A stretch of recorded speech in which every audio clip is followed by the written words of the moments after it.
Devarahipparagi BJP ಮಂಡಲ ವತಿಯಿಂದ petrol diesel ದರ ಏರಿಕೆ ಖಂಡಿಸಿ ರಾಜ್ಯ ಸರ್ಕಾರದ ವಿರುದ್ಧ ಪ್ರತಿಭಟನಾ ಮೆರವಣಿಗೆ ಹೆದ್ದಾರಿ ತಡೆ ಕೈಗೊಂಡು ತಹಶೀಲ್ದಾರ್ ಮೂಲಕ ರಾಜ್ಯಪಾಲರಿಗೆ ಮನವಿ ಸಲ್ಲಿಸಲಾಯಿತು. ಪಟ್ಟಣದ ಮೊಹರೆ ಹಣಮಂತ್ರಾಯ ವೃತ್ತದಲ್ಲಿ ಸೇರಿದ ಬಿಜೆಪಿ ಮಂಡಲ ಪದಾಧಿಕಾರಿಗಳು ಹಾಗೂ ಕಾರ್ಯಕರ್ತರು ರಾಜ್ಯ ಸರ್ಕಾರದ ವಿರುದ್ಧ ಘೋಷಣೆ ಕೂಗುತ್ತಾ ಅಂಬೇಡ್ಕರ್ ವೃತ್ತದಲ್ಲಿ ಹೆದ್ದಾರಿ ತಡೆದು ಪ್ರತಿಭಟನೆ ನಡೆಸಿದರು.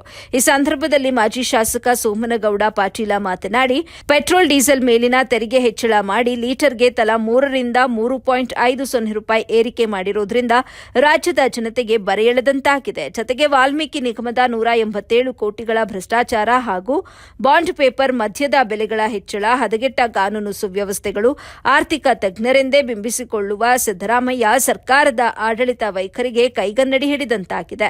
ಕೂಡಲೇ ರಾಜ್ಯಪಾಲರು ಇಂಥ ಜನವಿರೋಧಿ ಸರ್ಕಾರವನ್ನು ವಜಾಗೊಳಿಸಬೇಕು ಅಂತ ಆಗ್ರಹಿಸಿದರು. ಹಾಗೂ ಬಾಂಡ್ ಪೇಪರ್ ಮೇಲೆ ಇನ್ನಿತರ ಎಲ್ಲ ವಿವಿಧ ಆಯಾಮಗಳಲ್ಲಿ ಬೆಲೆಯನ್ನು ಏರಿಸಿದ್ದಾರೆ.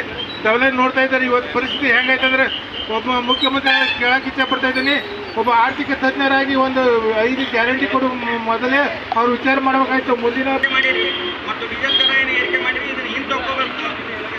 ಏನು